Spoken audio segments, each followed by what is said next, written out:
On the evening of September 15, 2019, Officer Robert Walsh's patrol car was parked outside a convenience store, where local teenagers often stopped after their weekend study sessions.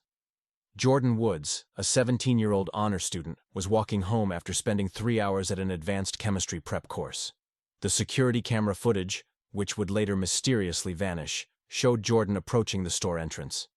The evening was cool, and his hands were in his pockets, a casual gesture that would be twisted into something sinister in the official narrative.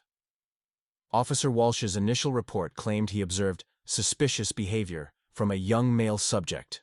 According to Walsh, the teenager displayed aggressive body language and made threatening movements when asked to remove his hands from his pockets.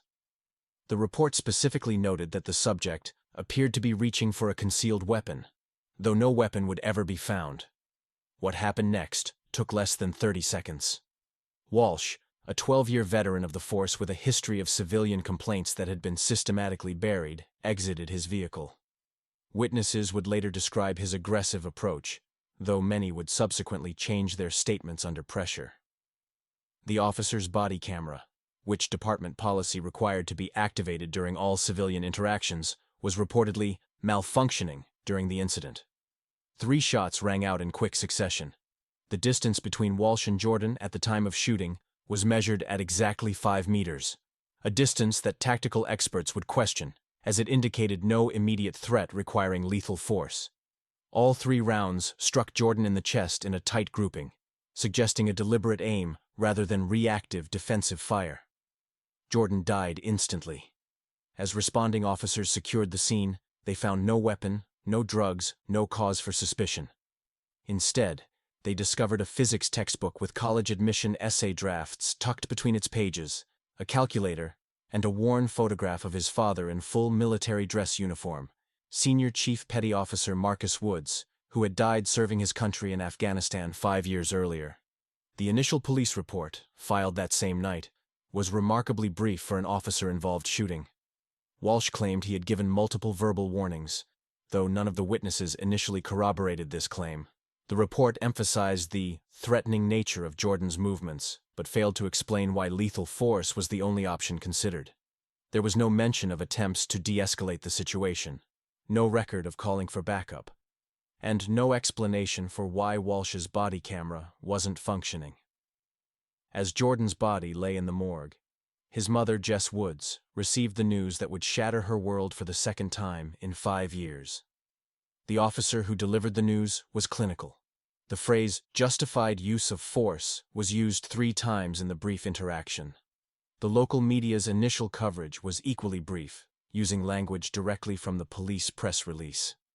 The headline read simply, "Armed suspect shot in police-involved incident." The fact that no weapon was found was mentioned only in the final sentence, followed by the department's standard statement about an ongoing investigation. For Jess Woods, the days following her son's death blurred into a haze of grief and mounting questions. After losing her husband Marcus to an IED in Afghanistan 5 years ago, she had channeled all her energy into raising Jordan.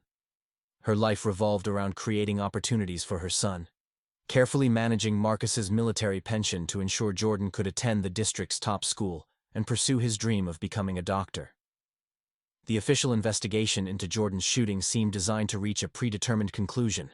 Questions went unanswered, witnesses became suddenly unavailable, and evidence began disappearing. Jess recognized the signs of a cover-up from her years as a military spouse, the same careful orchestration of narratives she'd seen when missions went wrong and accountability needed to be avoided. Drawing on her husband's network of military contacts, Jess began piecing together her own investigation. Former squadmates of Marcus, now working in various law enforcement and security positions, provided her with information that the official channels refused to acknowledge. Through these connections, she learned about Officer Walsh's history of excessive force complaints and his suspicious financial patterns. The destruction of evidence began almost immediately after the shooting. The convenience store's surveillance system, which would have captured the entire incident, was disabled and its footage deleted under direct orders from Captain Frank Donovan. The order came through less than 3 hours after Jordan's death, disguised as a routine system maintenance request. A tech-savvy veteran in Marcus's old unit confirmed that the deletion was professional and deliberate, leaving no chance of data recovery. The store owner initially told Jess that Jordan had done nothing threatening. His statement described a calm teenager reaching for his student ID when Walsh approached aggressively.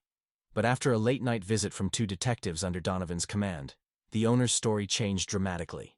His revised statement, submitted the next day, aligned perfectly with Walsh's account of an aggressive suspect making threatening movements. Other witnesses faced similar pressure. A high school student who had been leaving the store when the shooting occurred suddenly transferred to a different school district. The elderly woman who had been walking her dog nearby developed sudden memory problems about the event. A store employee who had been restocking shelves near the entrance abruptly quit his job and left town. Jess began documenting everything. She created detailed files of witness statements, both original and altered versions. She mapped out the relationships between key department figures, noting how promotions and transfers seemed to follow certain patterns of loyalty. Through Marcus's former comrades, she gained access to unofficial police reports and internal communications. These revealed a pattern of evidence manipulation in cases involving Officer Walsh. Body camera malfunctions, missing dashcam footage, and altered witness statements appeared repeatedly in his record. Yet each incident had been cleared by internal affairs under Donovan's supervision. The store owner's reversal of testimony became a crucial piece of the puzzle. Through careful investigation, Jess discovered that his business license renewal had been pending at the time of the shooting. The timing of its approval, immediately following his revised statement, suggested a clear quid pro quo. Similar patterns emerged with other witnesses who had changed their stories: sudden resolutions of tax issues, disappearance of minor violations, unexpected approvals of permits. Marcus had always told her that true loyalty meant standing up against wrongdoing, even when it wore a uniform. Now, as she built her case against those who had taken her son's life and corrupted the system meant to protect citizens, Jess felt closer to her husband's principles than ever before. Detective Joseph Moreno had served with Marcus Woods in Afghanistan, sharing foxholes and saving each other's lives more than once. When he heard about Jordan's death, he knew he had to honor that brotherhood. Despite the risks to his career and possibly his life, Moreno began secretly sharing confidential information with Jess Woods. Officer Walsh wasn't just an aggressive cop with a quick trigger finger. He was a key player in a sophisticated criminal enterprise. For years, he had been providing protection to the Kings, a local gang that controlled drug distribution across 3 city districts. Walsh's financial records revealed a complex money laundering operation. Monthly deposits ranging from $50,000 to $100,000 were carefully distributed across multiple accounts under various shell companies. For a patrol officer making $65,000 a year, these deposits were impossible to explain legitimately. The most chilling discovery was Walsh's history of shooting incidents. Over the past 3 years, he had shot 4 other teenagers, all under circumstances remarkably similar to Jordan's case. Each victim had allegedly made threatening movements, and in each case, no weapon was found. The victims shared another common thread. They had all witnessed or had information about drug activities in Walsh's patrol area. Moreno's investigation revealed that Captain Donovan was the architect of the cover-ups. Each shooting was cleared through an internal affairs process that Donovan controlled. Witness statements were altered or disappeared, evidence was mishandled, and investigations were closed with remarkable speed. In return, Donovan received a percentage of the drug profits, carefully laundered through real estate investments and consulting fees. The connection between Walsh and the Kings gang went beyond simple protection. Through informant statements buried in sealed files, Moreno discovered that Walsh actively participated in the gang's operations. He provided information about rival dealers, tipped off gang members about upcoming raids, and occasionally used his badge to seize drugs from competitors, which were then resold through the Kings network. Each previous shooting followed a pattern. The victims were young, usually minorities or from poor families without resources to fight back. Initial witness statements often contradicted Walsh's account, but these witnesses invariably changed their stories or disappeared. Donovan's role extended beyond the police department. He had cultivated relationships with local prosecutors, judges, and city officials. Cases involving Walsh were assigned to specific prosecutors known for their cooperative nature. Judges who might ask too many questions were avoided through strategic case assignments. City officials who approved budgets and oversight were kept happy with campaign contributions from anonymous donors. The documentation Moreno provided showed how deep the corruption ran. Internal affairs investigations were systematically undermined. Officers who raised concerns about Walsh or Donovan found themselves transferred to undesirable assignments or facing sudden disciplinary actions. The few honest cops left in the department learned to look the other way or risk their careers and safety. Conservative estimates suggested the protection scheme generated millions in annual revenue, with Walsh and Donovan controlling key aspects of drug trafficking across significant portions of the city. The money trail connected to legitimate businesses, political contributions, and luxury purchases carefully disguised as legitimate investments. Moreno's information came at great personal risk. He knew that if his role in exposing the corruption was discovered, he would face more than just career repercussions. Previous officers who had attempted to expose corruption had faced orchestrated campaigns of harassment, false accusations, and in some cases, suspicious accidents. But like Marcus Woods, Moreno believed that true loyalty meant standing up for what was right, regardless of the consequences. It didn't take long for Walsh to notice Jess's investigation. Within days, unmarked police vehicles appeared on her street, maintaining round-the-clock surveillance of her house. They made no attempt to be subtle. This was about intimidation. The harassment started with traffic stops. Twice in 1 week, patrol officers pulled Jess over for routine checks. Each stop lasted over an hour, with officers making thinly veiled threats. "It would be a shame if we found something in your car," one officer suggested, holding up a small bag of what appeared to be drugs. Another reminded her that a drug charge could result in serious consequences. "A single mother with a criminal record might lose custody of any other children," he said, though Jess had no other children. The message was clear. They were willing to fabricate evidence to destroy her life. The pressure escalated through bureaucratic channels. Her water service was cut off despite paid bills. The electric company claimed to have no record of her payments, leading to frequent blackouts. Each time she resolved one utility issue, another would mysteriously arise. Her mail began arriving opened or not at all, except for the anonymous threats that filled her mailbox. The letters were specific and personal, describing her daily routines and containing photos of her entering various locations, proving she was under constant surveillance. The break-in happened on a Thursday night while Jess was meeting with one of Marcus's former military contacts. They didn't just ransack the house, they conducted a methodical destruction of her family's memories. Every photo of Jordan and Marcus was torn or broken, their faces deliberately scratched out. Jordan's academic awards were shredded, his acceptance letters to summer medical programs ripped to pieces. They even found the backup drives containing digital photos and smashed them. The message went beyond intimidation. They were trying to erase her family's existence. When Jess contacted the FBI, she discovered how deep the corruption ran. Agent Sarah Martinez seemed genuinely concerned and opened a preliminary investigation. But within days, the investigation stalled. Local officials blocked access to records, claiming ongoing internal investigations. Key witnesses suddenly became unavailable for FBI interviews. Even Marcus's military contacts reported pressure from unexpected sources, suggesting the corruption had tendrils reaching into federal agencies. The psychological warfare was constant. Late-night phone calls would play recordings of Jordan's voice from old videos, followed by gunshots. Her home security system would inexplicably fail, leaving her to lie awake listening to footsteps on her porch. Officers would park outside her house, their spotlights shining into her windows all night. Every morning, she would find new evidence that someone had been in her yard.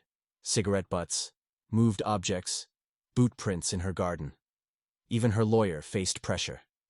His other clients began receiving unusual attention from police. His office was broken into, though nothing was stolen except Jess's case files. The message was clear. Anyone who helped her would pay a price. When she tried to hire another attorney, they would mysteriously decide not to take her case after receiving phone calls from concerned colleagues. Unknown to Walsh and his allies, Jess was keeping detailed records of every incident.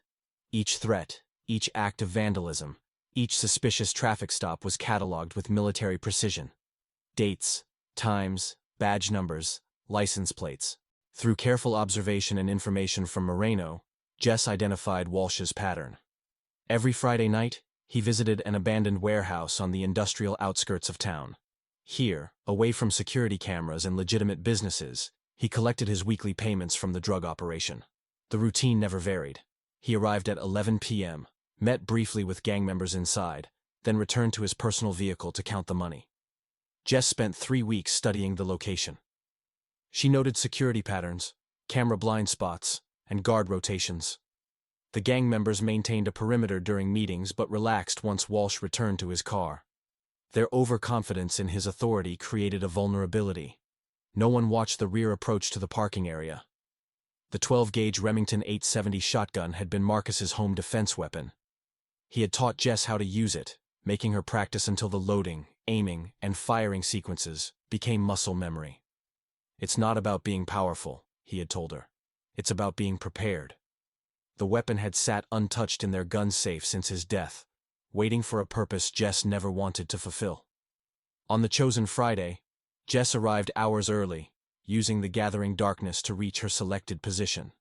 The spot offered a clear view of Walsh's usual parking space while remaining hidden behind old shipping containers.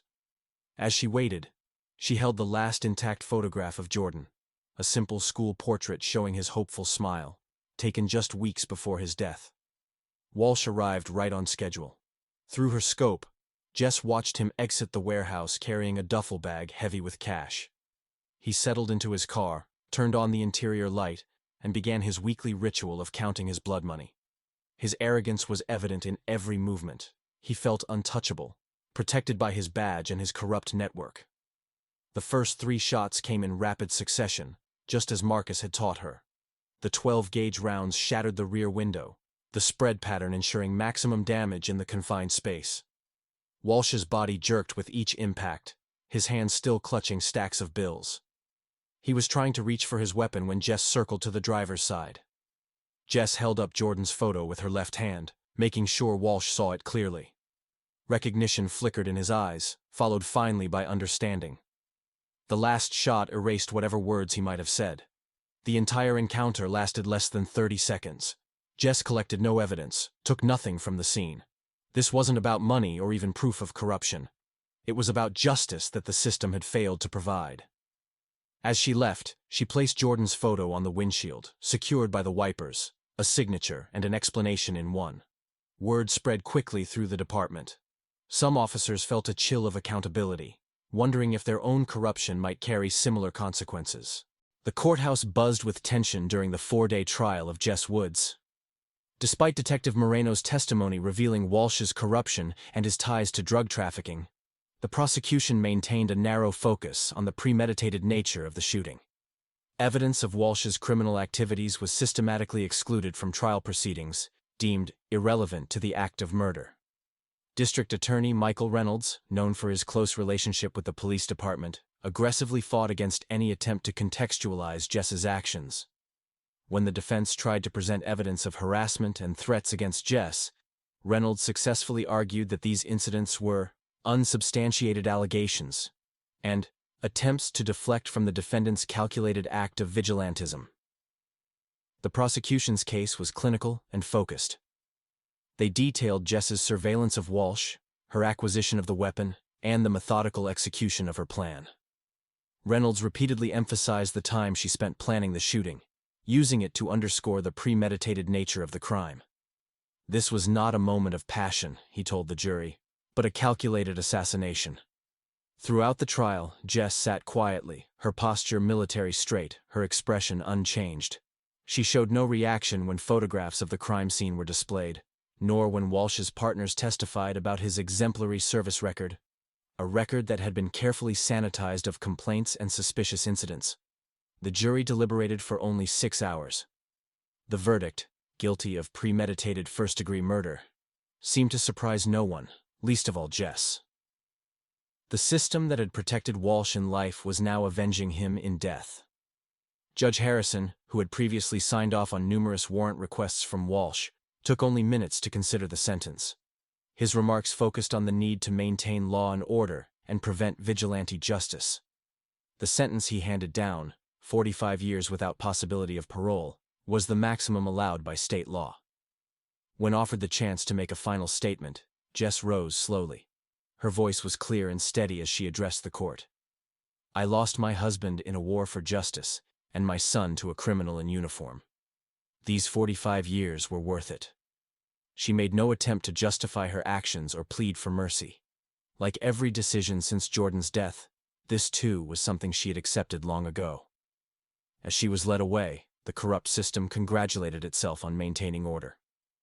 Captain Donovan watched from the gallery, his expression satisfied. The message was clear. Challenge the system, and the system will destroy you. The official records would show justice served, a murderer convicted, a proper sentence imposed. But throughout the city, people told a different story.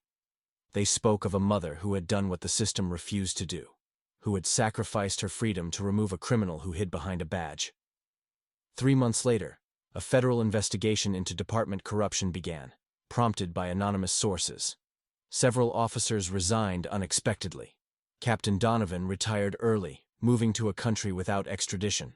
The system that had protected Walsh began to crumble, too late for justice, but perhaps in time to prevent future tragedies.